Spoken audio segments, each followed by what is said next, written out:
visual representations of audio format. Oh my gosh! Thanks everyone for joining us today on a very special edition of Nerd Storm Podcast. My name is Kyle. I am the host, and you can follow me at NSPodcast _Kyle on Twitter. Joining me today is David. Hi, you can find me at Grape as a Concept on Twitter. And Hayden. Yep, my name is Hayden. You can follow me at NS Podcast _Heyho. One day I'll get this right. Oh, this is great. So, David, what you been up to? So, I've been falling down this hole on the internet. That's you heard about the large hole you're falling into. It's a large hole consisting of much more smaller ones. The branching. Series of tubes, really. So, you guys know what the Paris Catacombs are? Yes. Yeah. Yes, I do. Giant crypts of bones and like the creepiest things in the world. I'll do a brief history just to make sure you guys will get the answers on the quiz correct. Go on. So it originally started as a limestone quarry underneath Paris, where they mined the limestone that they would use to build Paris. In the 1800s, they had issues with the cemeteries in Paris were full, and so they said okay, we're not burying people inside Paris anymore. You have to be shipped out to the countryside cemeteries or basically outside of Paris to be buried because ain't no more room. So in about 60 years later, they had that decree came out. They had a particularly wet year, and the cemeteries became extremely waterlogged, and there were retaining walls that were breaking, and old bones and body parts so gross. just flood into people's places, and people getting sick and stuff. So also that same year, parts of the quarry underneath the city are collapsing because they agreed the dwarves have dug too deep. But they decided to knock two birds with one stone and take the bones and stick them in the catacombs to kind of reinforce down there, and also all of a sudden we got new old dirt to bury people in. So under the cover, every night, I think this was for 8 years. Basically, they would go dig up people, and they'd have priests blessing them and whatnot, and they would go bury them in the. When I say bury, they're basically just stacking their bones. The older bones get stacked up very artistically. They've got pictures of this online. You can see them. Yeah, they've got them I've seen pictures of it, and I've seen scary movies based off this freaking place. But so anyway, when they start off, it seems like they get very artistic with it. But there's also rooms down there that are just filled with bones. They're just you're walking on top of just a mess of bones that are just you can't see down. Okay. The other thing about the Paris Catacombs is they've played a major part in a lot of French history. So there's both the French and Germans had bunkers in there during World War II. But anyway, how I came into this is I thought this stuff was amazing, so I was looking at videos on it. And, on YouTube, they have videos of guys just basically going down into there and mucking around. There's some guys there's one guy I like to watch that he would tell you okay, he's got his video separate. Here's the north, here's the south, here's the center. But he goes through notable spots down there and tells you some of the history in there. But they have rooms where it's not all bones and dead people. It's huge. There's 200 miles of tunnel down there. So they've got rooms where, to back up 1 second, the Parisian government has said, or French government has outlawed entrance into the catacombs. So it's allowed to go down there. However, because the city is built on this, there are hundreds of entrances, and they can't really keep people out. They keep trying to, but they can't do it. Yeah. And there's in the videos you watch, they'll the guys just know this manhole goes down to the catacombs, and so they'll get out of their cars, go over, and it's very quick, just boom, they're in, they're out, or they're in the thing, they got the manhole open, they go down in and then. So you've been watching a whole bunch of catacomb videos. Yes, but it's like Why would you watch this stuff? I don't because understand I find it fascinating. Like it's like I hate to sound like a real life Minecraft. But like you go down there, it's just like there's like graffiti tags on some of the walls, but then there's like with this kind of newer, I say newer, but they've been going down there for years, like 80s, 90s, like they've been down there. Like it's not just old tunnels, like guys have dug new places, guys have like found places that have been sealed off. So like they're actively exploring and doing things, and like there's a room down there where they made this big long table, and they dug a well, or at least they channeled water from a spring into that room. So they can have a big old feast down there? They had a big feast down there. They had 20 people that were in there having some kind of Parisian dish that I wasn't familiar with. But, like, oh man, like that is the coolest thing. Like there's just a group of friends that all came, like, and they're coming from different parts of the city, meet up down there, have a big meal, and then they leave. But there's... I don't know. To me, that's so creepy.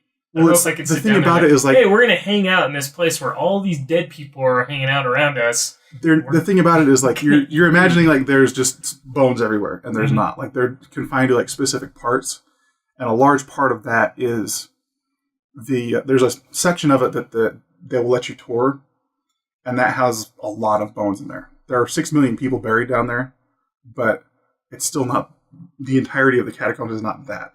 Like, there's like it connects to their sewer system. It connects to their subway. Like, so what brought you to this though? Like, I just thought it was cool, and like the more I started seeing things, the more it got better. Like there was a video where like they got into like these utility tunnels that had like power. Like it's more like a more modern tunnel that they're in, but there's like the power on the wall and like water lines and stuff. But like they figured out that the government sealed off the French bunker down there from the World War II. So they found out by looking at maps, if we drill 2.6 meters through this wall right here, we can make an entrance into that. So like these guys people did this? Yes.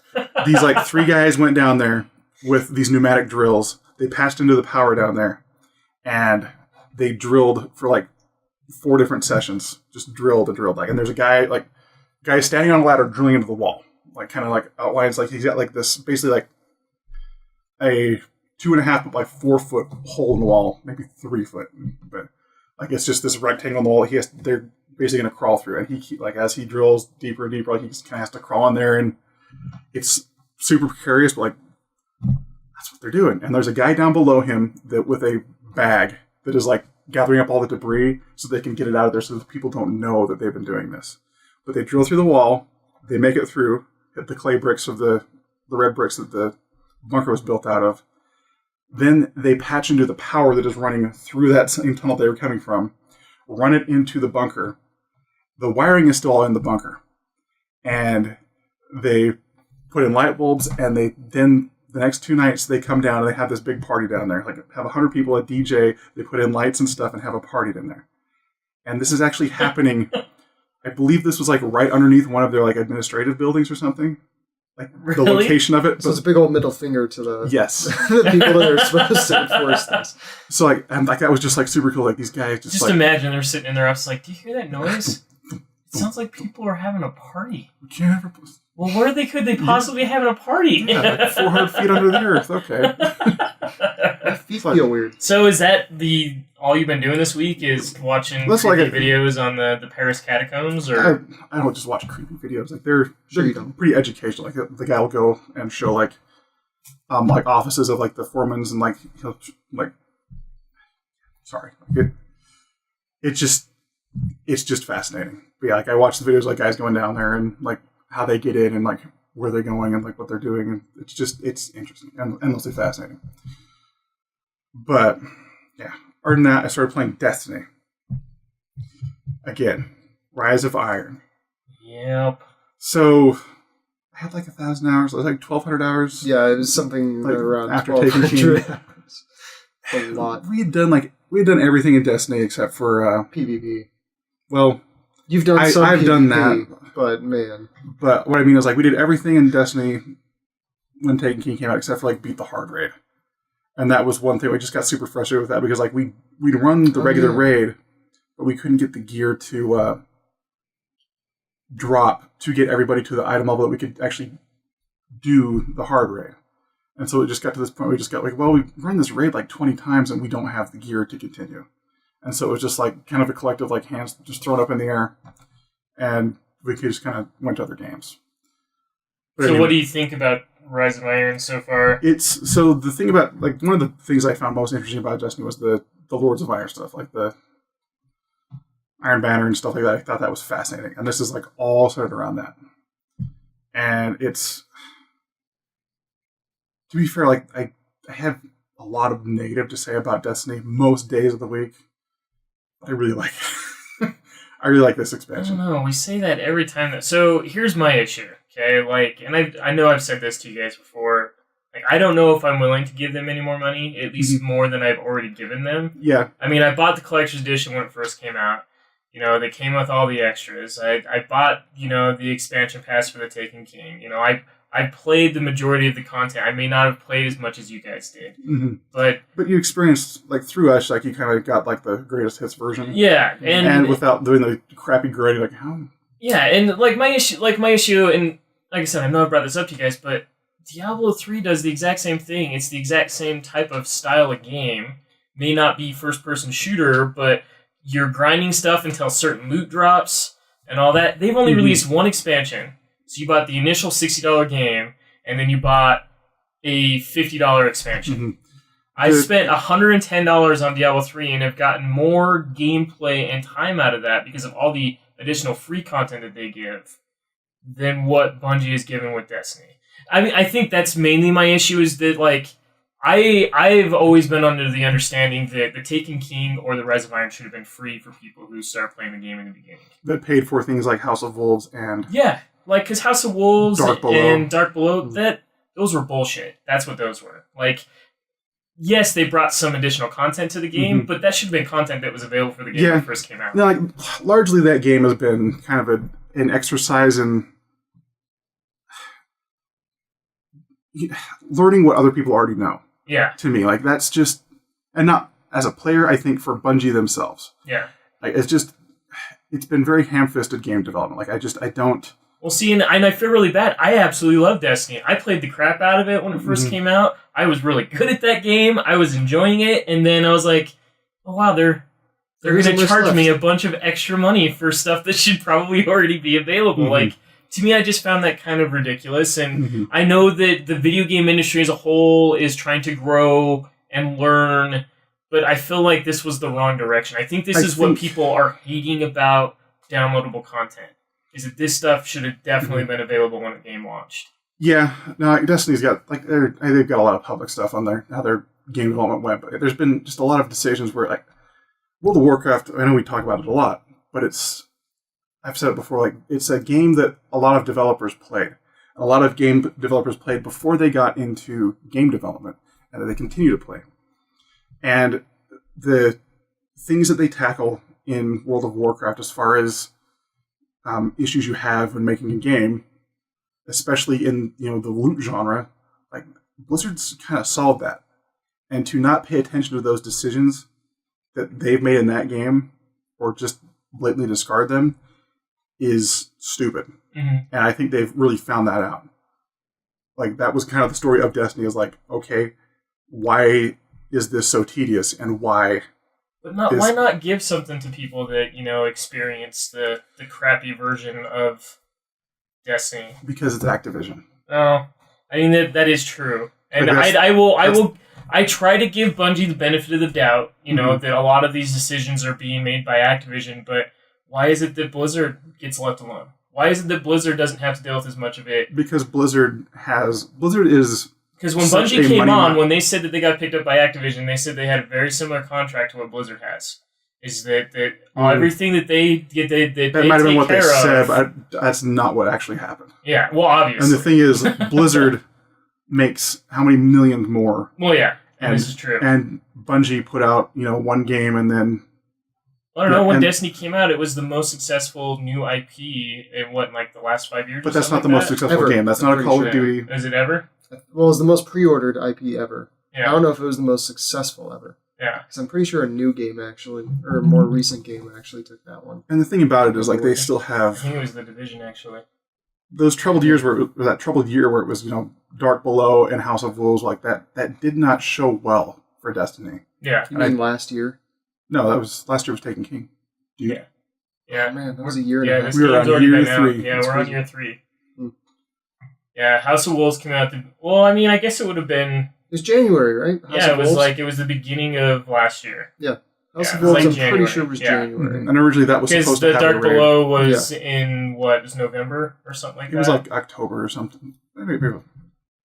Anyway, I mean that doesn't really matter. Yeah. But so you are liking Rise of Iron then? Like, do you think that this is worth playing? Now, the one thing that I'm giving them is they just recently were talking about this, that there's more content that they haven't announced for Rise of Iron. Mm-hmm. So even with getting this, there's more content that's in the future, more story content and stuff like that, which has been a huge issue with Destiny as far as there's zero story. I mean, that was our major complaint with that game when it first came out. This one definitely has, like, Taken King definitely scratched that story itch, and, like, this is kind of structured after that as well. They are doing a better job. Like, it's, Lord Saladin. Saladin, yeah. That would show up for the Iron Banner. Like, he's the main guy. Like, he's your quest giver. Yeah. And, you kind of trickle through his storyline and, find out, like, what happened to the Lords of Iron and, like, what's going on there. But yeah, like, we finished, me and my sister have been playing, like, we did all of the main story quests last night, and then we did a couple others, like, after the main story, it kind of opens up, like, there's, here's some more missions to do, where you're kind of hunting these threads that kind of relate to the main story, that eventually will lead you into a dungeon, or a strike, as they call it in there. We did one of the new strikes. Like, that was pretty interesting. Like, it's this old, like, Russian, like, it's all on Earth, except for, like, one part where you're going through Mars, but the dungeon we played was, like, going through this old, like, rocket, or not, it's the Cosmodrome, like, how to explain it, like, they got the building where, like, the big doors open, like, the shuttle would come out on a track. Yeah. Like, you're kind of going inside that building, so it's, like, this kind of, like, combination between, like, a missile silo and, like... Is this the one that's on the trailer and all that, too? I haven't watched the trailers. Oh, okay. Well, like, you're going through there, and, like, it eventually, like, culminates, like, there's this fallen guy, like an Archon, I guess he is, and he's got a hive ogre down there. And the ogre is invincible. And so the whole time, basically, it's you have to manage the ogre of just like, okay, someone's got to kite him around while the other two guys are like doing damage, like, and you can kind of pop shots off. It's like we failed our first attempt at that because nobody was managing the ogre. So I just like, well, I'm going to handle this. And I switched to my gunslinger class because I'm a hunter. And, I'm popping him and then switch to the boss. And, yeah. Anyway, like that was a satisfying dungeon. Like, it played out well. Like, the boss was interesting. Yeah. As time goes on, like, he'll get enraged and, like, speed up. So he's just on you constantly. You just have to keep running. But yeah, like, I've been impressed so far. Like, it's kept my attention. And I mean, as far as the game goes, like, inevitably I will probably end up buying it because, I mean, that's the thing I do. I'm so invested in World of Warcraft, I didn't want to add another game that I felt as if I needed to invest my time into. Mm-hmm. But yeah, I guess we'll see what happens. I want to talk to you in a week and see how the honeymoon phase wears off, because it seems like with Destiny, they always kind of come out with an expansion. It's like, oh, hey, this is cool. Yeah. And then once you get to the raid and stuff, you're like, okay, yeah, well, this is fun, but there's nothing else we can do. Definitely hit that point now where it's like, okay, now it's time to farm legendary marks. Yeah. But it's like, But an not act of fun just... part. It's very weird because that game is always like an MMO and a microcosm. You're just like, oh, I've done like everything I did in World of Warcraft in like the first week of the new expansion in a day. So now it's like, now I'm gearing for the higher end dungeons and whatnot. But yeah, that game's weird. What else have you done this week? I bought Disney Infinity 3.0. I went to Walmart on Saturday night. And they had Disney Infinity, like the game itself, for $20, Yeah. and then they had the characters for $5, and like they had the You're a terrible person. You decide to buy all this stuff after the company goes under? after the company goes, like they made that decision like very shortly after it launched. Like that was a decision that like You realize that 3.0 has been out for over a year now, right? that was a decision that basically And that happened was just with this summer. the decision to can that studio happened basically after the sales of the 2.0 stuff. Yeah. And when Lego Dimensions came into the market. When Lego Dimensions came in, they basically cut into the crowd that Disney Infinity and Skylanders have. And the market didn't grow. So, that's not true. That is true. No. The numbers, they did grow. That's the thing. Is that I think Disney got rid of it because Disney doesn't like controlling it. They have they're juggling so many things. They've talked about this. I've listened to various things where they talk about what it was. Disney as a company is ran by a bunch of old men and women that don't understand video games. And they're like, we're going to let people who understand this stuff. That's the whole reason why they gave the licensing and all the rights to the Star Wars stuff to EA to work on, instead of them creating their own development studio, which would have been easy enough for them to do. They have the money. They have the money. They've done it in the past. And just so you know, video games Disney has made some phenomenal games. Which ones? Pure is really good. Pure is really good as far as an ATV game. Yeah. Okay. And I mean, Disney Infinity is actually a lot of fun. And each game they've learned. I was thinking like in-house Disney Interactive is the... Well, no, like, because, I mean, you could even go as far as... that awesome print game we played on Windows 95, right? You could print out different comic pages. I mean, they helped pump a lot of money into Lucasfilm Arts. LucasArts, back when that was a thing, yeah. When, with those video games, like, Disney knows where to put their money to make these video games happen. The problem is that they don't want to juggle another ball. No. That is their issue. I would argue that. I'd say, like, video games have already... A successful video games business has always been that one jewel that's missing from Disney's crown of entertainment. Like, every venture they've had into that has always been troubled. I don't think so. Like, because we could even go back to the Sega and Super Nintendo. Like, the Lion King game, Aladdin, not made. They were Mickey's Illusion. What was it? Castle of Illusion. That was made Illusion. by Sega. That wasn't Disney Interactive. Yes, it was. They all have Disney Interactive logos on them. Capcom did. I think that was their publishing arm at the time. Okay. But Sega did Mickey's Castle of Illusion. But the point is that they're still making decisions to make this stuff Capcom did Rescue happen. Rangers, and like there's the thing about it, like there's been Disney Interactive has been involved with in major ways very few of the larger Disney successes in video games. They've made tons of games, though. Yeah, Holy that's crap. the thing. It's like, see, Hayden's looking it up right now. Yeah. Epic Mickey was a really good example. Like, they were really trying to hit that bar again. You know, like, okay, well, maybe now's the time. Well, I mean, they even went as far as, like, Spector. Warren Spector, you know, one of the greatest video game developers of all time. And the thing about that, you know, they released it on the Wii, and then... I think that was their issue, is that they specifically geared it towards the Wii. The thing about that, it made sense for that particular game design. It made sense. I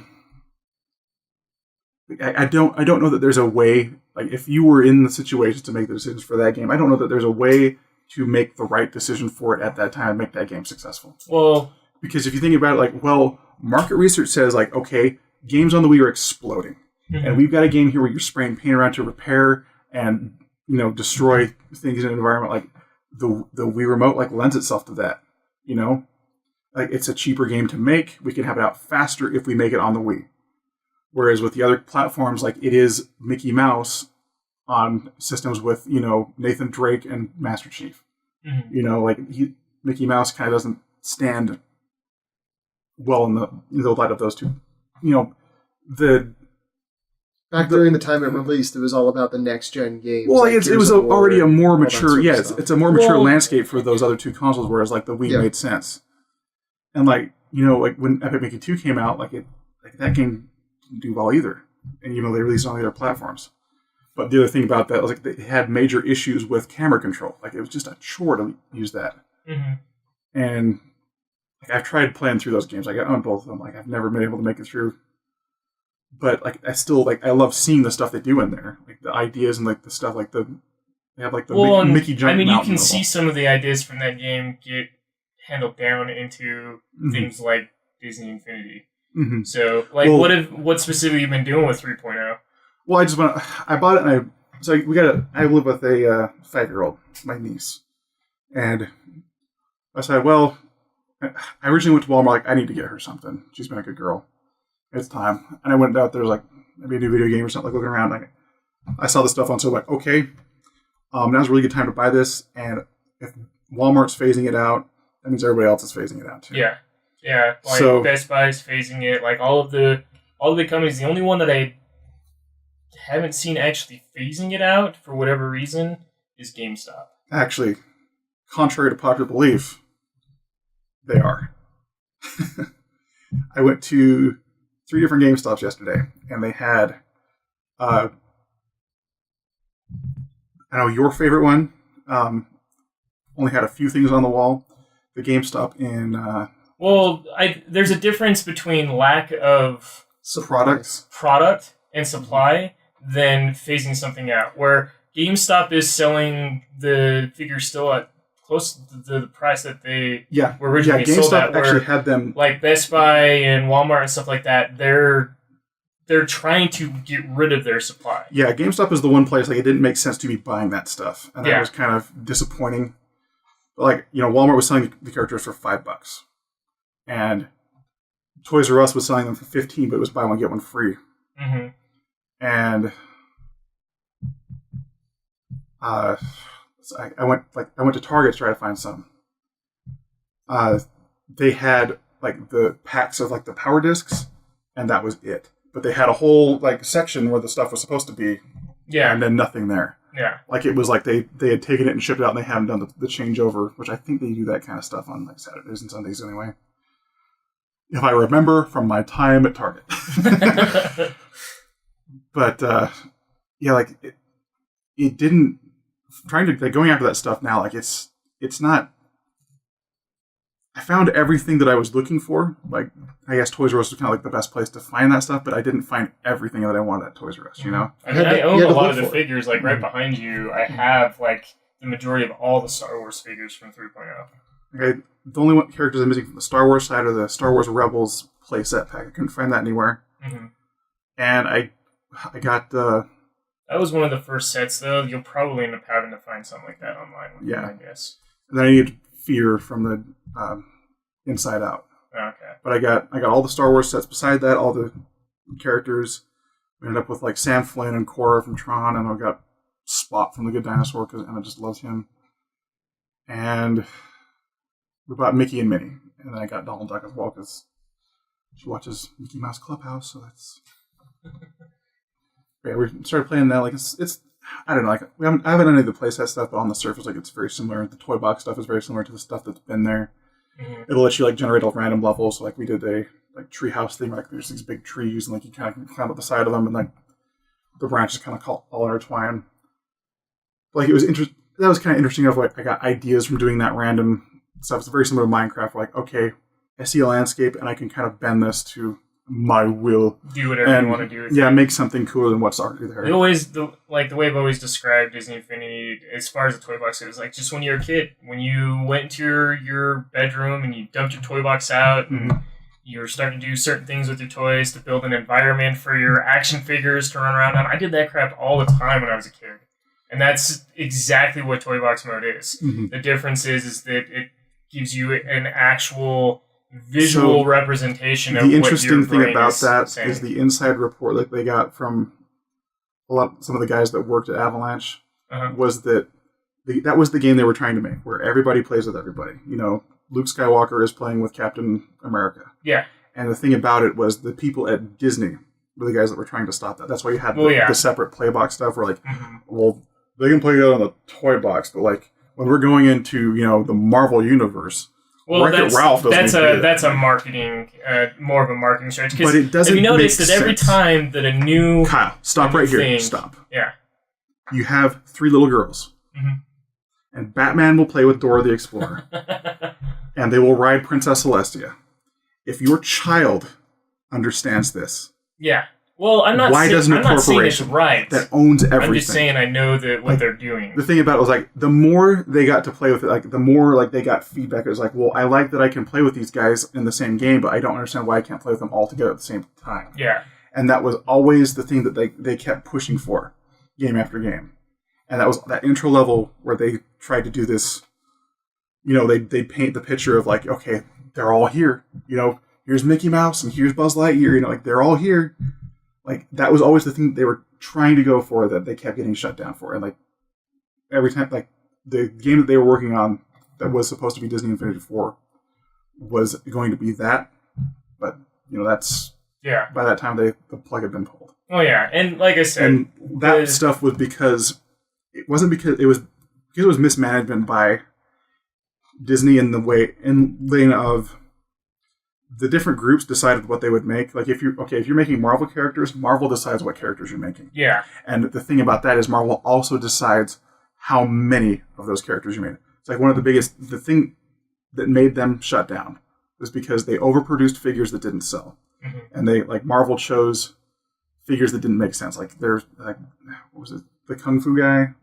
Iron Fist? Yeah, Iron Fist, and... Actually, he makes sense, and the only reason why he makes sense is because the Amazing Spider-Man cartoon that's on Disney right now, that is hugely popular cartoon. And Iron Fist is I've never heard of that character.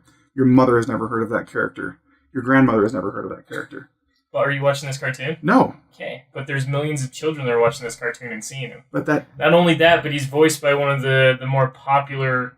like children voice actors. He's the same guy that does the voice for Michelangelo in the cartoons as well. What I'm saying is like he's not in the same vein of Captain America, Iron Man. You may not know who he is, but my daughters know who Iron Fist is. Kyle, what are you wearing on your shirt right now? I'm wearing flesh on my shirt. Then shut up. What I'm saying is regular I'm people... going to have to go find an Iron Fist shirt just to prove David wrong. No, what I mean is regular people don't know who that is. And it was a poor choice to put him as a figure as opposed to some other recognizable character. Well, but like I said, they just released the Spider-Man playset. Mm-hmm. He's in the new Spider-Man cartoon. But there are other Spider-Man characters that would make more sense to have. It's in the cartoon?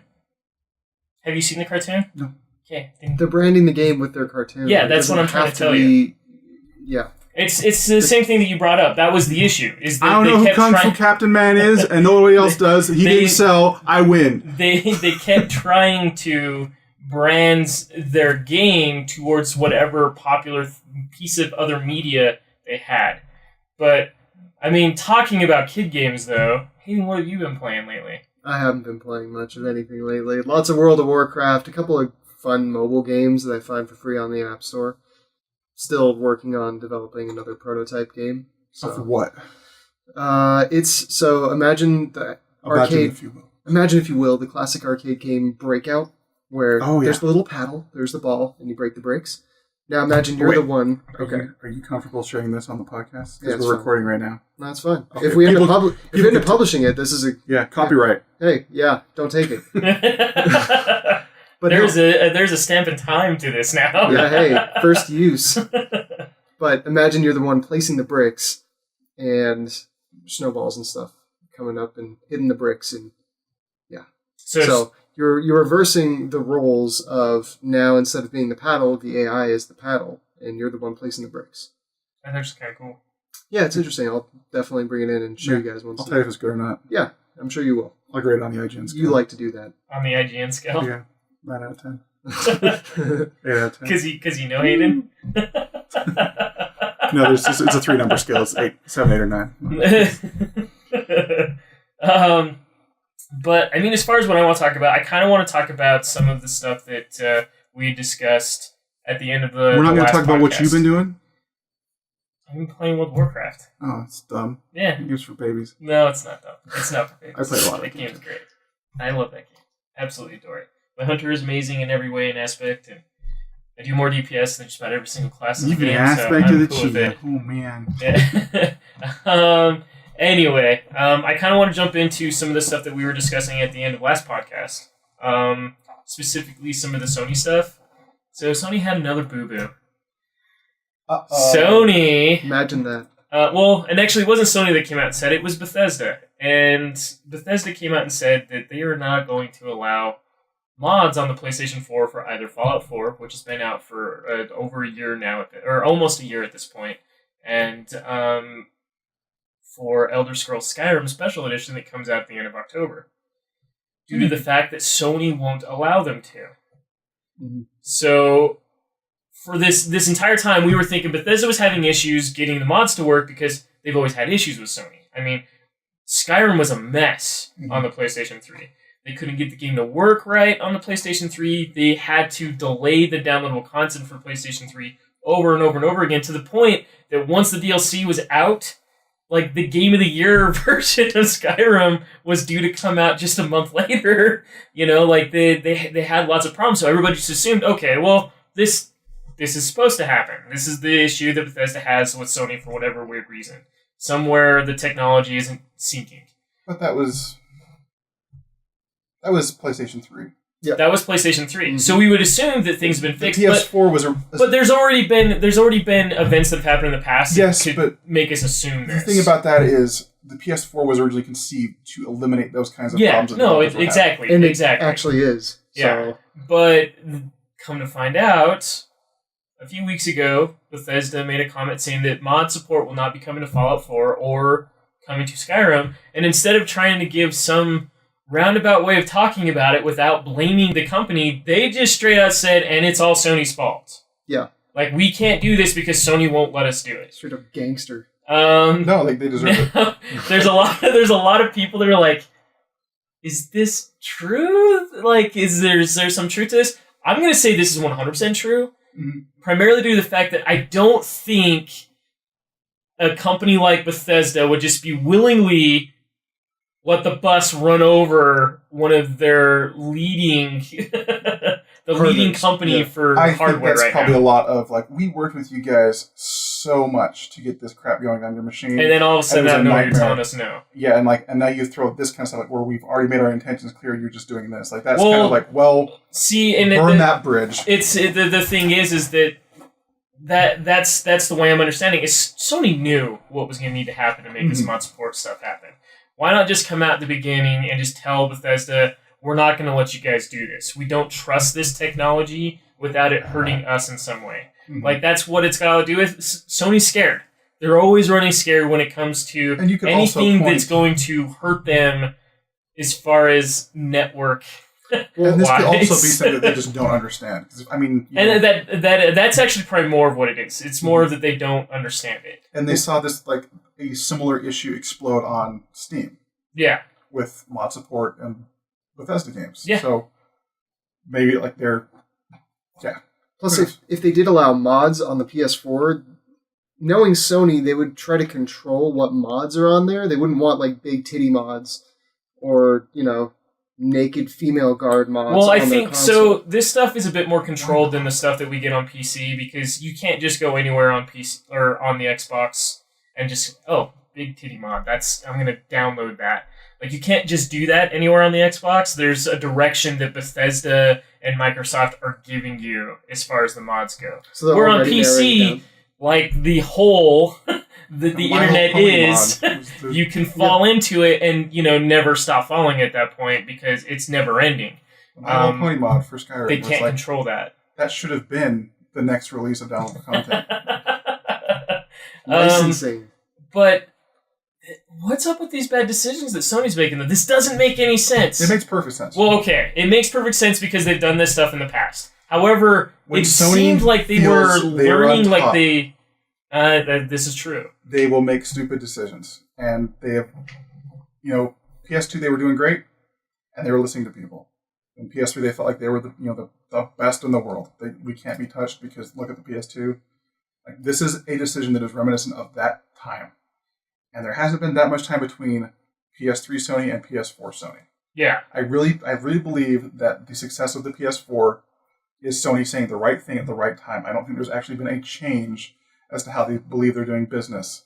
Like, it's very much things you get from that company, like the concessions towards the gamer and the developer, come very much tooth and nail. Mm-hmm. Like, they're not great at what they do. They're mediocre at what they do. But the problem is that Sony as a company, and we talked about this last time, the PlayStation part of Sony is the only thing that is financially stable. Yes. You would think that they would want to try and still do the same things they were doing prior instead of, hey, let's change stuff up. Let's release, the PlayStation 4 Pro with 0 4K Blu-ray support to it. And let's release the PlayStation 4 Slim that literally does nothing extra aside from being smaller. Those are decisions that Sony made in the past that hurt them, where they were starting to make new decisions that were bolstering their company I would argue again, the Sony Slim, making the Slim Sony's brand, as far as PlayStation goes, more reliable and more successful. On the subject of the Slim consoles, that's been something that has been around since the Super Nintendo era. Well, yes, but okay. 2 months before Sony made their announcement on the Slim and Pro, Microsoft came out and announced their Slim. No, so I know what you're going here, but this is on the simple side of the business end of things. What it costs to produce a console comes down drastically when you shift over to that Slim model, because the parts that you're getting at the time when you're producing the main model are a certain price, and it suddenly becomes more expensive over time to procure that same product because those companies are producing those parts shift over to newer things. Yes. And those things are now in the same... Now, I understand what you're saying to that. Now, the one thing I'll bring up about that is that these companies have been making money off these consoles the moment they started launching. Mm-hmm. They were not in the hole like they were with the 360 or the PlayStation 3. They were making money off of each cell that they made. Simple. Making money now is the one to the already gigantic hole. And now the other thing to note is, yes, when they release a Slim console, typically there weren't any updates. But when your competitor says, here's our Slim, there are updates to this Slim, there are reasons for you to purchase said Slim, and then you don't do anything with your Slim, then on top of that, your console that's supposed to directly relate to the next one that your competitor is releasing doesn't have the same support that the one that the competitor is releasing. That doesn't make any sense to me. It comes off to me as safe decisions for a company that is trying to, it's safe decisions. It's a Slim console that is cheaper to produce for the company, that doesn't really do anything new, is not something, the idea of that is not something new. That is, okay, we're putting ourselves in kind of coast gear, so we can try to, keep producing the stuff and keep selling to repair the giant debt hole that is Sony. Yeah. On a larger scale. But, I understand what you're saying. In the face of a competitor that is, drastically revising what they're doing to fit consumer needs. Yeah. Fit consumer needs, and then... Well, and they could be playing it safe, like David's saying, just because they want to see what the Scorpio does, and if the Scorpio is successful enough, then they can build upon that. I could understand that. And that is the safe game, for sure, for Sony to do, is to see, is this something that consumers are going to want to do? Are they going to want to jump to a newer version of the console, every couple years, like people do with cell phones? And that's the thing. I guess my only thing to bring up to that is that when Andrew House came out for PlayStation's event back at the beginning of the month, he specifically brought up the cell phone culture. He himself brought that up. Okay, Sony's obviously looking into that. Is this something they're willing to do? Hayden, weren't you saying something that you heard, you were reading? Yeah, so the PS4 Pro, it should be able to stream 4K stuff, or you're able to download 4K games or whatever, but it doesn't have a 4K DVD drive, or 4K Blu-ray drive. And I was reading about something where Sony themselves don't actually have a 4K Blu-ray DVD drive right now. So, and I think the first time that they're actually going to put one on market isn't until March. And because Sony is obviously creating the PS4, they didn't want to go and outsource somewhere else to get the Blu-ray DVD 4K drive that they would use in their systems. They'd have to wait a little bit longer and deal with a lot of that stuff, and it might postpone the system longer. So it's mostly that Sony right now might not have the technology it needs to put a 4K Blu-ray drive in the PS4, and they don't want to outsource it. So see, what that sounds like to me is more safe decisions. Yeah. Well, they don't like outsourcing anyway. When they outsourced in the past, they had a lawsuit on their DualShock controller. They ended up winning inevitably, but they still they've had problems in the past with outsourcing. Microsoft doesn't like outsourcing either for the exact same reasons. There's a reason why there's been no other company that's had design decisions on their console other than Microsoft because of the lawsuits they had with Sega and their controller with the original Xbox. Like, they don't like to outsource anymore. So I do understand that. It's just maybe at some point you're playing it too safe. You know what I mean? Like, Microsoft is definitely doing the same thing that Sony was doing at the beginning of this console generation, where they're trying to listen more fan feedback. They're trying to deliver what the fans want, what the consumer wants. Too. Yes, and it's very game oriented, and it's making people happy that they're doing this. And you're seeing people that like jump ship from the 360 to the PS4, from the PS4 now to the Xbox One because they're doing this. Is Sony making too many safe decisions? Do they need to make a bit more of a radical decision? I think what it feels like to me is Microsoft, if you look at opening salvo for current console war is between Microsoft and the PS4, and the PS4, obviously taking the lead very aggressively. Yeah. Like, the second act that we are seeing now is, Microsoft countering that, again, very aggressively. Like, trying to hold on to the market share they had and win back as many as they can, and basically be the people's favorite that they were with the 360. Mm-hmm. But at the same time, try to rope in, the wayward console gamer that they've never been able to fully capture. Yeah.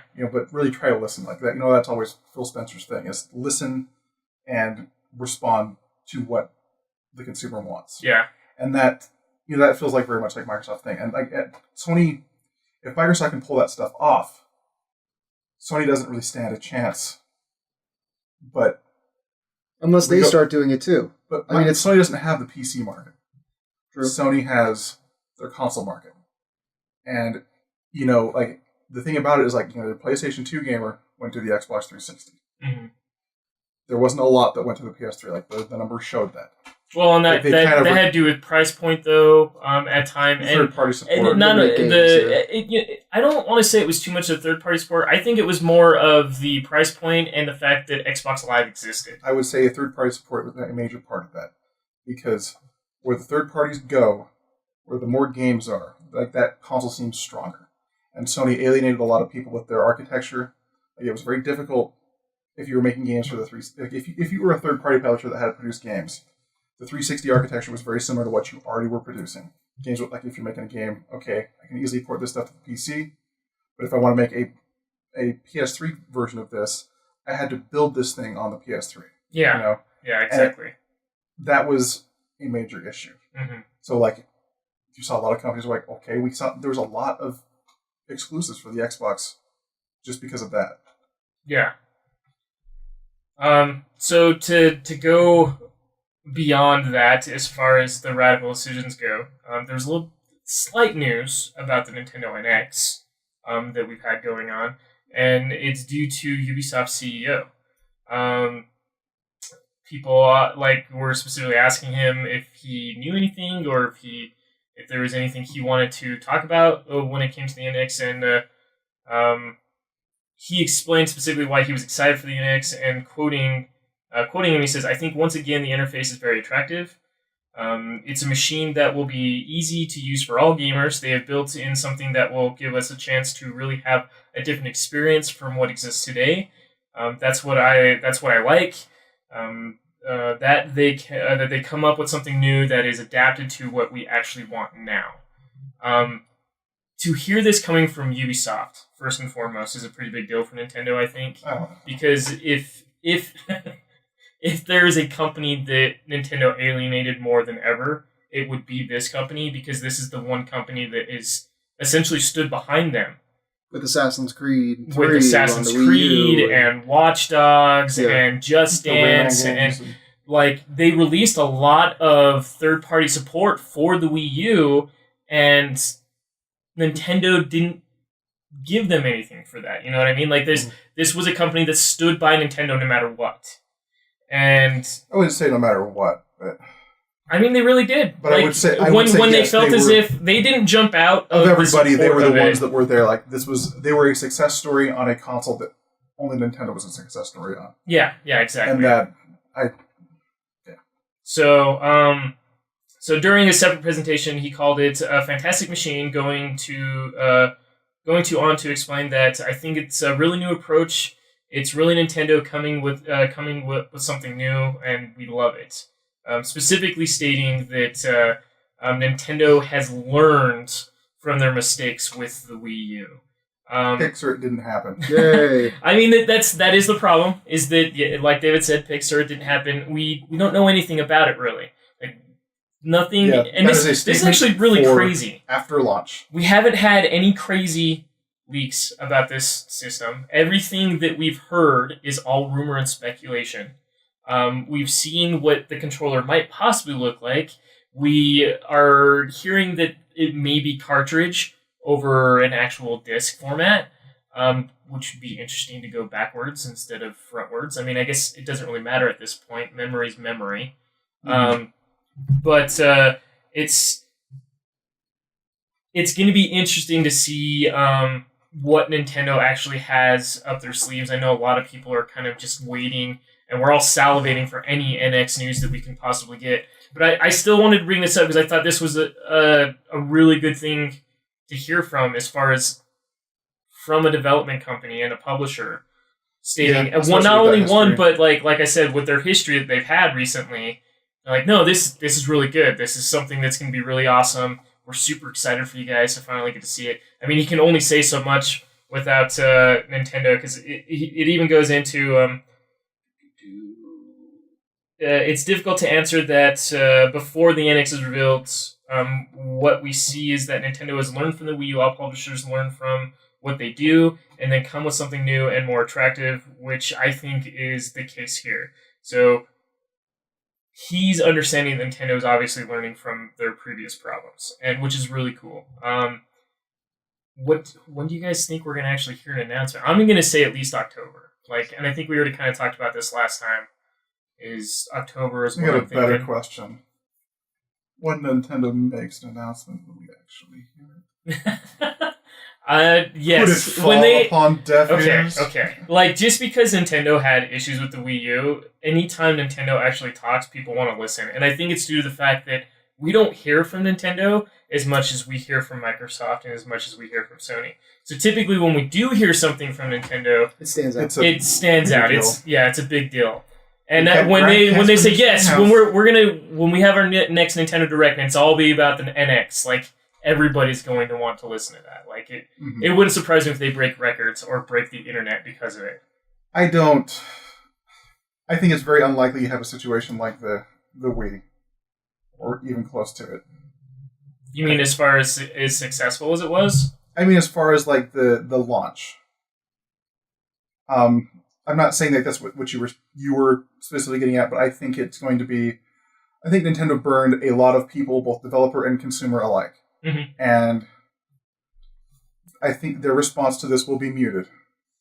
I think it will be if it's going to be successful, it will be a slow burn, not like a supernova, like anything close to what the Wii was. I mean, first off, I'm going to take what the Ubisoft exec said as sort of with a grain of salt, because it could just be a little bit of marketing that, kind of gets in him and twists his words a little bit. If he's making games where he's got to make himself.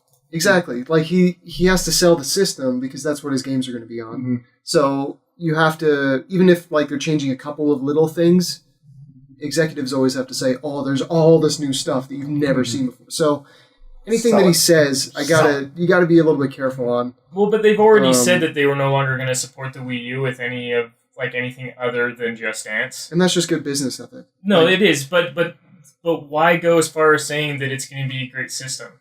They don't have to kind of say, hey, we're going to make stuff for the NX. Because we're done with Nintendo. If that sells one person on buying an NX, and that one person buys an Ubisoft game, those words were free. Okay, so going off that, this is going to bring me to my next thing I wanted to talk about. This one's a bit controversial right now on the internet. Good.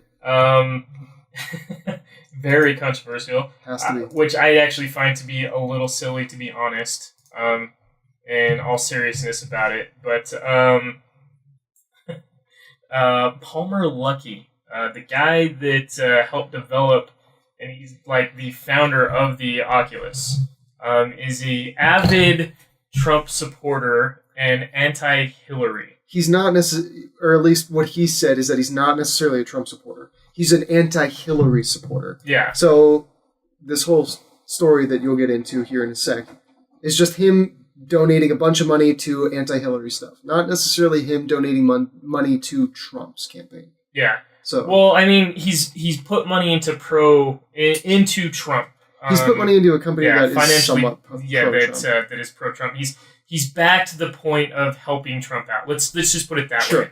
And it's probably more of the I would argue that if the company is semi-pro-Trump. No. What I'm saying is that this is a company that is helping the campaign of Trump, and he donated money to this campaign, knowing well that it was going to be helping Trump's campaign. Now, in response, so it's still money going to Trump. In response to this, he has also said that he will vote for a libertarian to be president, not necessarily that he's going to vote for Trump. So again, we can get more into the story, but he's not necessarily voting for Trump. I don't think many people are pro-Hillary or pro. Oh my God. Or pro-Trump. It's. I don't think anybody really cares at this point. They're just like, it's going to suck no matter what. You've got two different brands of crazy, and it's now a choice between which one you want. Kyle, would you like to tell us a bit more about the story? So according to the Daily Beast, the group called Nimble America described itself as a social welfare 501c4 nonprofit organization, and it's thought to be behind the provocative anti-Hillary Clinton imagery. Taking credit for a billboard depicting a cartoon Clinton face accompanied by the text "Too big to jail." Nimble America states it is dedicated to proving that shit posting is powerful and meme magic is real. So essentially, this is a company that is trying to make sure that Hillary does not become president. They're making a big deal about all the stuff that's been going on behind the Hillary campaign, which makes sense. I mean, a lot of the stuff has not been painted very well in her favor. But so I can understand these guys being upset. It's just a match made in heaven, just these two. Just the good news is that like 4 years Batman and the over. Joker, but just. But you still don't want Batman to win. Well, you don't want Batman to win because his interaction with the Joker would stop. I guess that's true. Yeah, these guys, they would cease to just occupy each other's time, and heaven forbid they become better people for it. Let's see here. At the time, writing many posts pertaining to the Nimble America was being removed. However, Luckey told the Daily Beast he had posted on Reddit with an account Nimble Richman given to him by the organization's founders. Despite being listed as vice president on the website, he insists he merely contributed financially because it sounded like a real jolly good time, is essentially what he said. So he makes it sound like he's only donating money because he wants to see the fire grow higher. He's essentially throwing gasoline onto the fire. That's what he came into saying, and that's more of what he kind of discusses as you get further into a lot of his Facebook posting and stuff like that. I think the other thing about this to realize is that guy's a businessman, and if there was something aside from this that a connection he makes with somebody else but doing this. So, but he's not doing it based on a business decision. Based on what he's saying now, he's saying that he is only doing it to make it a bigger deal. But if he was doing it to do a business decision, he wouldn't disclose that. Well, no, it's not. It's not Oculus donating the money. It's the founder of Oculus. Yeah, and this is the other thing. And this is the other thing is, Luckey doesn't own the Oculus anymore. Mm-hmm. First and foremost, Facebook does. Yes, and so he sold it for what? It's like $2 billion. $2 billion. $2 billion. $2 and he no longer so he doesn't represent Oculus in any way. And the reason why I bring this up because this is what I know what you're saying. This is what infuriates me about the next part that I'm going to get to here in one sec. And maybe it doesn't infuriate me. It disappoints me in the way that other businesses might plan their business structure. But to go back to Lucky, he did make a following statement after all of this craziness ended. Quoting Kim, he says, "I am deeply sorry that my actions are negatively impacting the perception of the Oculus and its partners. The recent news stories about me do not accurately represent my views. Here's my background. I contributed $10,000 to Nimble America because I thought the organization had fresh ideas on how to communicate with young voters through the use of several billboards. I am a libertarian who publicly supported Ron Paul and Gary Johnson in the past, and I plan on voting for Gary in this election as well.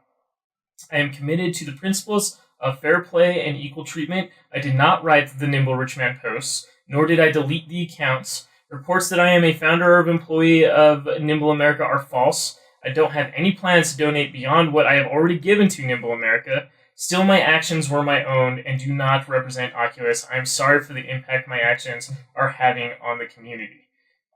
This was the latest update after the craziness of everything that was going on, because a lot of people didn't know if it was him or if it was him. And then he wasn't being very direct in his answers. It was always the same thing. I'm just adding fuel to the fire, essentially. He wasn't given any direct message, essentially. And so it was confusing people, and people were getting upset by it. So in turn, with the people getting upset by it, we got this next one that I'm going to talk about. Some studios halting development for the Oculus controversy. Some dev studios, yeah. And now, some have even left Oculus. There is a dev studio that I'm going to talk about here in a sec that is near and dear to my heart, and I know it is near and dear to your heart too, David. So this one scares me just because they're making their business decisions based on political decisions. It's not even. I'm not even going political. Drama on the internet. This is people arguing and fighting on Facebook. That's what this is. So, Insomniac Games, currently working on 3 games for the Oculus Rift, gave IGN the following statement. Insomniac Games condemns all forms of hate speech. While everyone has a right to express his or her political opinion, the behaviors and sentiments reported do not reflect the values of our company. We are also confident that his behavior and sentiment does not reflect the values of the many Oculus employees we work with on a daily basis. Insomniac Games has, as of right now, halted the work on those 3 games that were supposed to be coming out for the Oculus Rift. No, they didn't. They're just switching to the Vive. I mean, that is... I don't know if they can do that. If they have contracts for those specific titles with Oculus, they can't do that. Easy. They would just have to halt. They would just have to halt production. Games now. Yeah. And it wasn't just Insomniac. Polytron was another big developer that did that. And this one actually doesn't surprise me because it's the lead developer of Fez, and he tends to get a little emotional over stuff anyway. So it's... I didn't know he was actually making games anymore. He's working on Fez too, I think. They have. There's a new one coming out called Super Hypercube, and that was the one that was coming out for the Oculus. So he was working on something. Fez 2, he actively said I'm not doing it. Really? Okay. I watched Indie Game the movie, the second one that they came out with afterwards. He said he was working on it. There was this big thing that happened. There was this video game journalist that he has a history of being abrasive and stupid, and he was really needling. I forget the guy's name, but this guy, and he finally just broke down. It's I'm done with video games. Yeah. And he's been on a couple of the Giant Bomb E3 casts, and they've kind of they'll talk to him at length, not necessarily about video game stuff. They'll ask him a question. So you're ever gonna come back to doing games? And he says not ever. Phil Fish. Yeah. No, he's yeah. But anyway, Polytron came out and said, in a political climate as fragile and horrifying as this one, which I do not disagree with that statement. What he forgot to put is hilarious on there too. We cannot tactically endorse these actions by supporting Lucky or his platform. Okay, so like I said, Lucky doesn't do anything with the Oculus anymore. Mm-hmm. He's not 100% tied to it anymore. Yeah. He is a founder of it. He sold it. Mm-hmm. He has millions of dollars of his own that has nothing to do with that company anymore.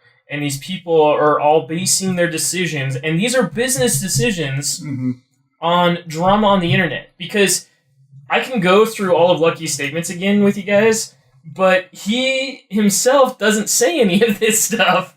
A lot of it is people assuming that he is saying it. Mm-hmm. Now, I'm not saying that the guy is wrong or there's something wrong. What I am saying, I'm not taking sides, essentially. What I am saying is that we have companies that are willing to make decisions just based on the craziness of the politics that's going on right now. California is a wonderful place. And I feel like it's not. It just hurts us, and it hurts the companies that we enjoy, like Insomniac Games. Like that's like, what if those games? What if that's the game that everybody needs and wants to play? You know what I mean? Yeah. Like, if that's the thing that was going to sell VR and it's something not made? Yeah. Like VR on a larger scale, like I do think Oculus needs to succeed for VR to succeed, because that has been the biggest name tied to it. Mm-hmm. But they're doing a really bad job at it. They are. They're doing a really poor job. The Vive is like underhandedly like the best VR platform. I still have no interest in it.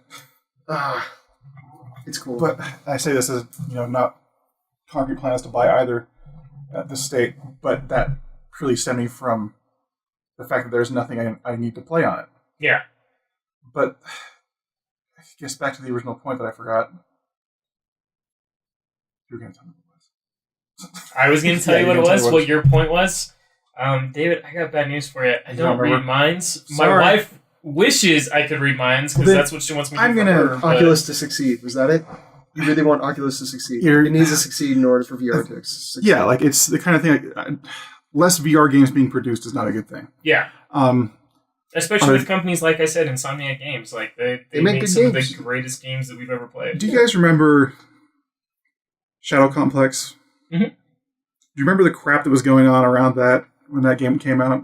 No, like I typically try to ignore a lot of this drama that happens, but this one I unfortunately caught. Again, because like a lot of this stuff happens in California, you just get to hear about it by way of just video game media.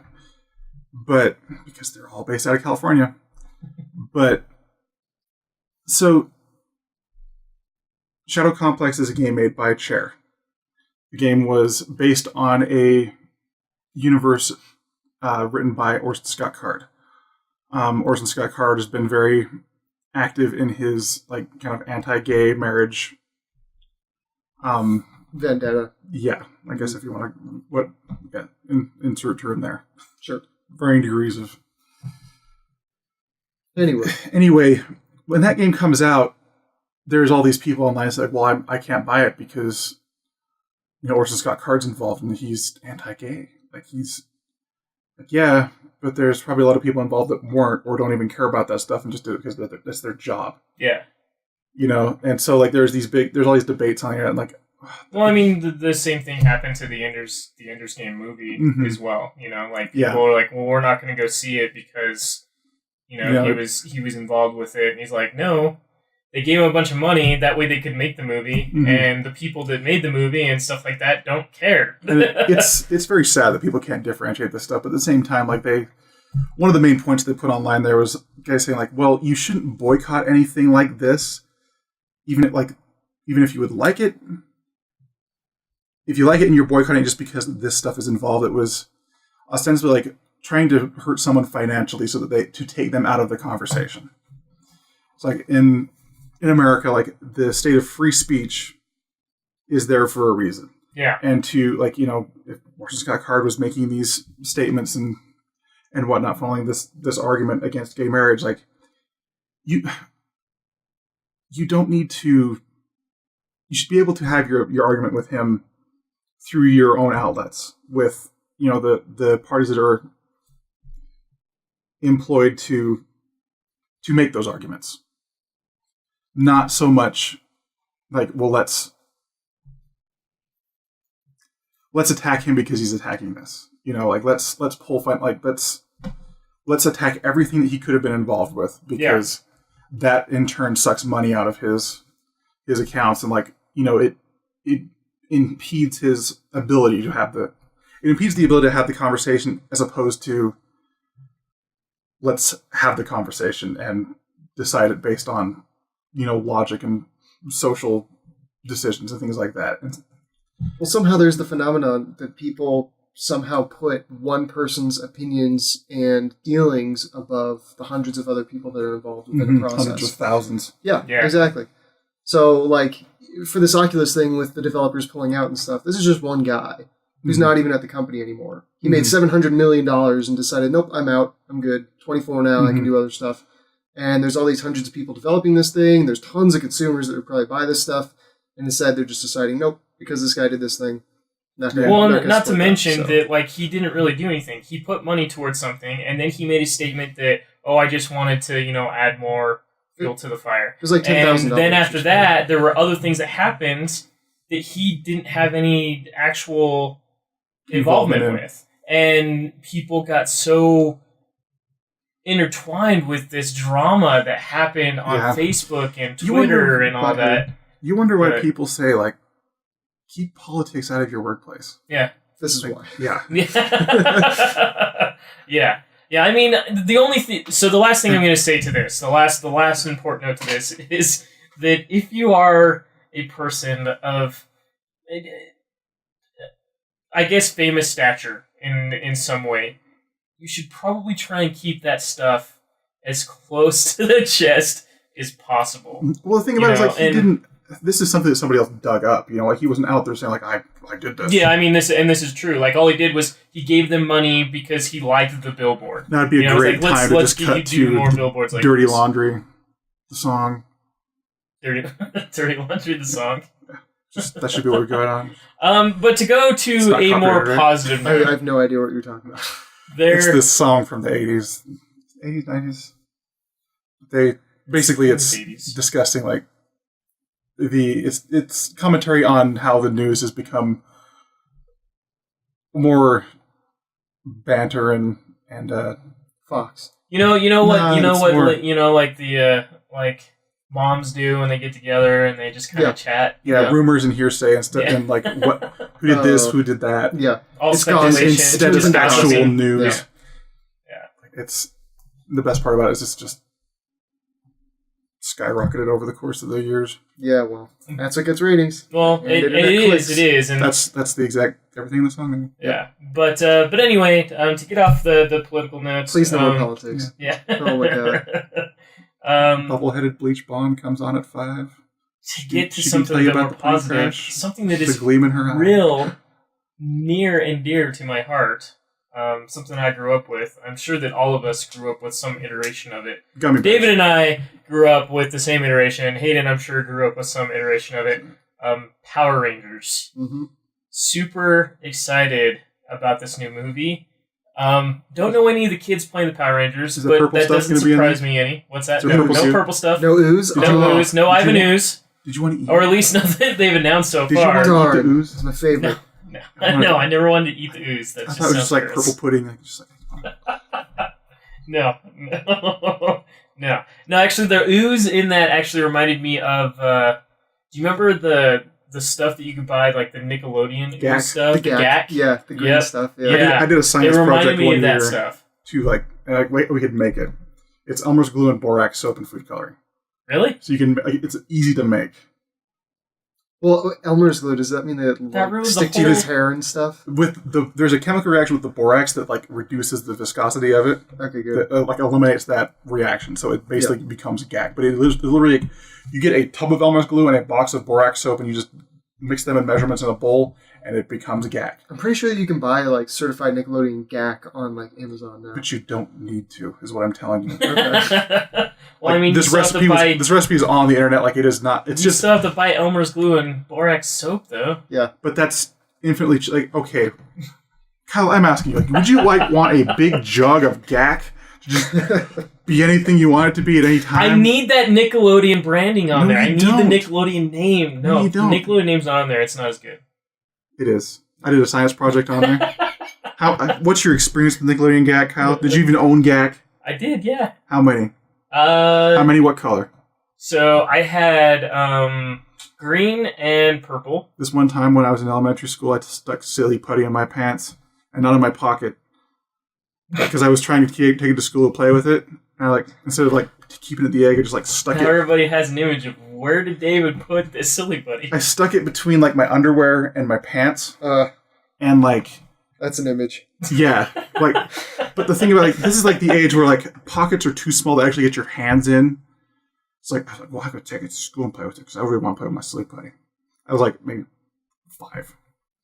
This is kindergarten, but yeah, it got that was one of the big times I got in trouble because it over the course of the day it all kind of bled into the pants and it just got stuck to it. It's you couldn't get it off. So it was just, I think we ended up throwing those pair of pants away. Dave gacked in his pants. Gack in my pants. So anyway, GAC, the process is a lot more accelerated. That wouldn't be a day. That'd be a couple minutes and uh-oh, there's a GAC on my pants. To get back to the Power Rangers portion of the show that I was talking about. Don't know any of the kids, but that doesn't surprise me any because when they did the original Power Rangers, they went and found, kids that had never really been on TV and stuff like that before. Kids that had never played a flute and summoned a robotic dragon out of the ocean? Yeah, pretty much. Even though the Green Ranger's not going to be in the movie. That will probably end up being a sequel. It wouldn't surprise me if they have a whole sequel that will be based around the Green Ranger. Was that your favorite? Did they show the power? That was my favorite. Did they show? Yeah, it was. Yeah. The Black Megazord. Ranger. What's that? Did they show the Megazord? We haven't seen the Megazord. We've seen pieces of their Zords. Mm-hmm. So are they dinosaurs? They're all the original dinosaurs. All right. So I am tentatively in. It's the original Power Rangers. Is the Yellow Ranger Chinese? Is the Black Ranger black? So they are not going in that direction anymore. Why not? Because I guess people find stuff like that racist. The color of your skin dictates the color of your suit. I wonder if they actually sat around a table and was so we need a black kid in the black suit. And then we need to find an Asian We need girl. a Mexican Ranger. And instead of a helmet, he just puts on a giant sombrero. Is there such a thing as a brown ranger? But anyway... his Zord is a giant cactus that he falls asleep next to. They've been trickling out little bits of information. They just had some character posters come out, so you'll need to look these up, David, that have the kids sitting on their Zords. They're kids?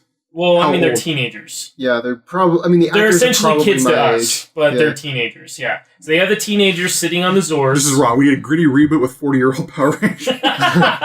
They've already done that online. I'll show you here in a little bit. I don't know if I want to see it now.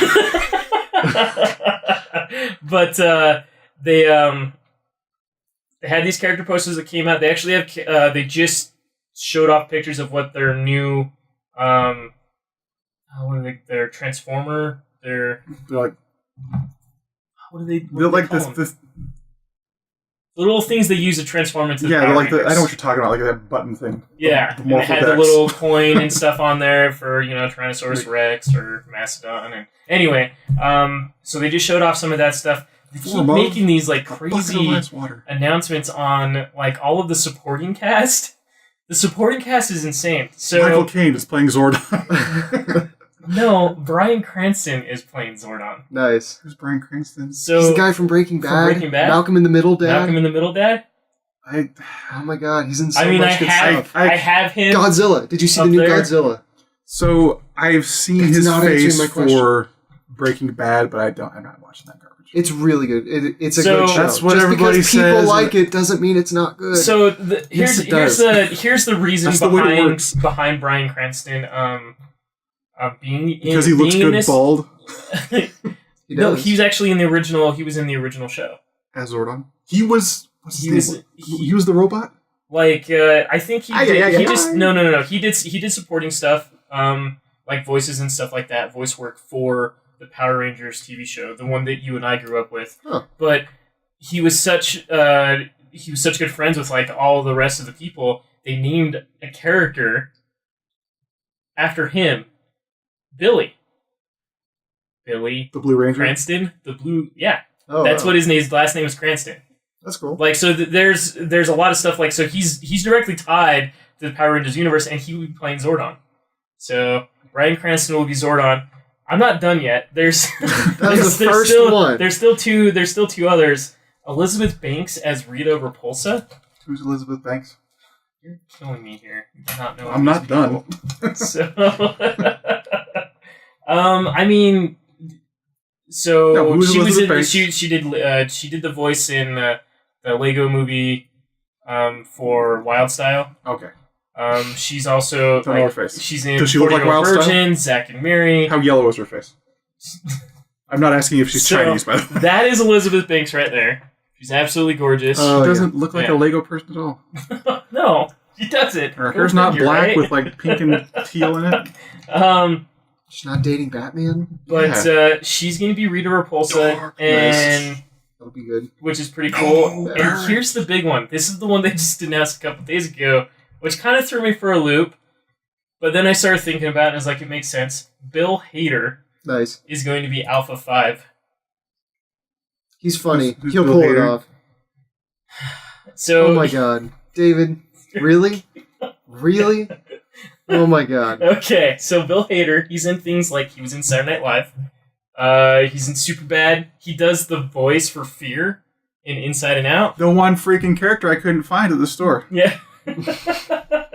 But that's Bill Hader. He's friggin' hilarious. He's in so much stuff. Yeah.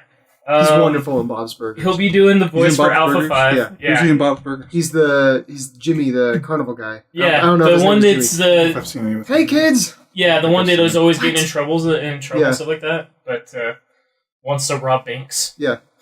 He's the really, really bad criminal. Yeah, I've only seen like 5 or 6 episodes of Bob's Burgers. you need to watch more Bob's Burgers. Yeah, You need it's- Bob's Burgers in It's your on. life. It's in I like Netflix. watching Bob's Burgers. It's not like Like Rick and where Morty. have I ever Netflix. directed you wrong? I told you that Rick you and needed to Morty? watch Rick and Morty forever, Mhm. and then you finally watch an episode, and you're like, Kyle, Kyle, you understand why that I didn't you cannot force watch me to Rick and watch Morty. this sooner? You understand that I cannot watch Rick and Morty in my household, right? Because the second one person walks in on any second of Rick and Morty, it's just like, what? I mean, I have three kids here, and I do it somehow, some way. I still make it work. Just gotta watch it with headphones. Yeah, watch it with headphones on, do something like Because that. that helps. But and the reason why Bill Hader actually kind of makes sense is he did help do the voice for BB-8 in Star Wars as well. So he was the Really? one making all the beeps and Oh, all the that's sounds. interesting. Yeah. So That's not interesting. that is very Shut up. interesting. That's not interesting at How all. is that not interesting? The famous man went beep boop beep and they put it through a computer and wow, great job. You paid like there didn't need to be a man doing that. That's what I'm saying. We in the year 2016 have machines that will do beeps and boops all by themselves.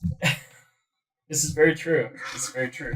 But it doesn't have the same emotion behind it. When You're right, man. When BB-8 talks, Man. you can hear that emotion, right? Yeah, Right? no, shut up. Who else is in this that I don't know? It's just those are the only three big ones, but it just like it. That's a big deal, though. Those three are super popular right now, really popular. And to get those three in this movie, Like they would sit at the cool kids table supporting, Yeah. like supporting roles. They're not main, roles. They're supporting. I think that's smart. So, Yeah. which characters from the cast of Twilight will be playing Power Rangers? So, like I said, none of these. They're all none of old these, now. yeah. Those guys are all too old now. Yeah. Or they played I vampires. was like, They were So actually. 10 They years were ago. actually. Some of those guys were too old to even be playing the vampires at the age that they supposedly Vampires were. are ageless, Yeah. actually. Did you know that? Stupid. But the Naomi Scott, she's one of the Power Rangers. Naomi? So, born in Naomi? 93. Naomi? Sweet. So she's my is that the age. word you Yeah, just tried to she's say? She's in age. movies. That makes me feel N-A-O? good. M-I? Is that the name you just tried to say? Yeah, Naomi. Naomi. You said Naomi? That's not what I said. Yes, you sound like hot dogs. But let's see here. Yeah, like I wouldn't say that. And there's Becky G. She is. Oh, yeah. she is the one that is playing Trini, so the Yellow Ranger, and no, she's not Asian. So did they keep the names? Yeah, they still have all the same names. It's still Kimberly, Trini, and you got Zach. It's just a reboot. So Zach, he is going to be the Black Ranger, but he's Asian. He's not black. Then he should be playing the Black Ranger. Oh my god. South Park does a great job. And is the Yellow Ranger a black girl? What's that? Is the Yellow Ranger a black girl? No. No. Her name's not. Is there a black girl Becky in there? G Is there a black girl? Is there a black person playing a Power Ranger? R.J. Seiler. He is black and he is the Blue Ranger. Black This and blue. is wrong. You went halfway. God. No, it's funny. Like, is there a guy playing the Pink Ranger? You think back then when they were first making the TV series, they're like, we need to make sure the Black Ranger's that the Black Ranger is a black person, and then we need to make Girl sure Scout cookie that the Yellow Ranger is yellow. I think and then when they decided they're gonna make this movie, they're like, I don't think we can do that this time. I'm pretty sure it's gonna be racist. Black Cat in the Avengers is sort of pushing it. Because he's really black. You mean Black Panther? Black Panther. Yeah, Black Panther. I like Black Kitty more. Black Kitty. You said Black Cat. Black Cat. Yeah. Black Cat. Black Cat's a girl. Isn't she in DC? Black Cat, yeah, she's in DC. Yep. How's she different from Catwoman? She's not black. She's actually infused with the same thing Nor that Native made Steve American. Rogers. Okay. So she's actually a super soldier, essentially, and so she kind of has more or less powers. Yeah, she's got powers. Yeah, Powers. She's got powers. Actually. I was saying, South Park in the newest season that they're doing, they have 2 episodes out right now. They have this comedy technique called member berries, where it's a vine of grapes, and they're all talking like, Remember Chewbacca? Oh, I love Chewbacca! Like, all these reboots is what they're making fun of, and the fact that J.J. Abrams has done, like, almost every reboot. But this whole Power Ranger thing kind of feeds back into there, where it's like everything is getting rebooted. Yeah. Like, everything near and dear to people's hearts is, like, starting to come around again now that we have the technology to make it better. There's an old podcast I was listening to where they ran down a list of old movies that they were trying to remake into new movies. Please no Spider-Man. Well, the thing about it was, like, it was... Please no Spider-Man. It's all stuff that, like, came out. It was all this list of, like... You know, they were listing off, like, RoboCop and stuff, like... Mm-hmm. It was... And Ghostbusters was on that list. Oh, sure. It's stuff that, like, they listed off and, like, has come out recently. Mm-hmm. But at the time, like, I remember listening to this go, like, oh my gosh, why are they doing this? And, like, listening to it, and I was like, actually, that one was okay. That one was okay. But, yeah, it's just, like, yeah, Hollywood is bankrupt of creative ideas. But it's okay, like, because no, it's not. That new Ghostbusters movie was actually really good. That's fine. That was a lot of fun, and I'm okay when they do stuff like that. I'm alright with reboots because, I mean, Force Awakens was awesome. I don't care what anybody says. Force Awakens was great. There's nowhere else. There's reboots no not way happen, successful. if reboots don't happen, then we don't get great things like we wouldn't get Spider-Man 1 and 2. Or Fantastic Four. Oh, let's not talk about Fantastic Four. But Spider-Man 1 and 2. Amazing Spider-Man? Not talking about Amazing Spider-Man. I'm talking about the Spider-Man 1 and 2. Those are technically reboots. How are they reboots, you ask? Because they have made Spider-Man movies in the past, and oh man, were they awful. And even though they're remaking some of these movies, like, some of them weren't done right the first time, and the only reason why people like them is because they watched them when they were young. What are you saying? It's also almost a guaranteed sell that if you take something that has been popular in the past and re-release it, there are things that I think, like the Goonies one, I thought was a little ridiculous. It's like, I don't think we need another Goonies movie. They're making another Goonies? I don't think it's happening anymore, but originally the concept, it was supposed to be a sequel, not really a remake. It was going to be a sequel. Well, that movie just came out in the 90s, and right? all the... It's not... No. Was it? Was it 80-something? 87? Yeah, okay. So the original concept behind it was that the kids were going to be all grown up because, go figure, they all are all grown up at this point. Sean Ashton's like 40. Yeah, and so... And it'd be really hard for some of these actors to be put in that movie now because some of them are really popular. So I think just having them in there would probably end up being difficult. Hobbits. Yeah, some of them were hobbits. And some of them got addicted to cocaine. But none of them got in Troy's bucket. That's the important part. But yeah, no, some of it's good. Some of it I don't mind. But David, we're coming to a close. Why don't you sign us off? Get out of my house. Get out of your house. This is Kyle's Do you want to? Do you have another one that you want to throw out? I was laughing. I really like it. You were a little attached. Okay, we'll go.